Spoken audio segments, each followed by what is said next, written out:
Huli ka kung Ito naghalo ang ano, oil at diesel. Ayan ang ebidensya. Sabi nila wala si injection pump yung mga ibang ano. Ewan ko, kami mekaniko tulad nito. Ayan ang ebidensya yan, oh. Ayan na. Ayan, di ba? O putol na yan. Wala putol. Dito kasi mga loads, mga boss, dito hanggang dito is diesel. Dito na sa baba, totally oil na yan.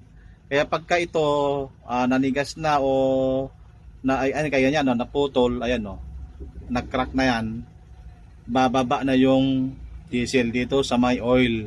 Yun ang cause ng oil and diesel mixture. Yung iba, sabi nila, sa bomba, oil seal, spindle, hindi lang doon.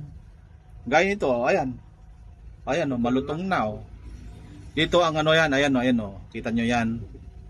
Kasi dito diesel, dito sa baba oil na yan, totally hanggang sa baba. Yung iba sabi nila, pinagpipilitan nila na dito lang sa may bomba. So gaya tinakpay niya. Oo.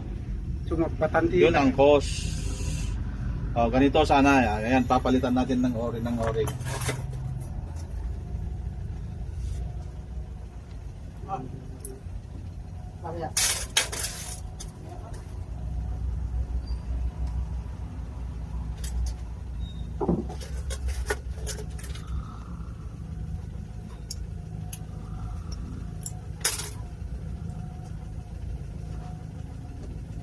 Ganito dapat.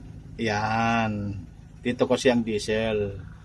Pagka sira itong ano mo, itong o-ring, bababa dito. Siyempre malakas ang pressure ng diesel. Kaya pagka malakas ang pressure nito, itong ano diesel, lalo na kung mainit, bababa dito kung may problema sa o-ring natin. Di ba?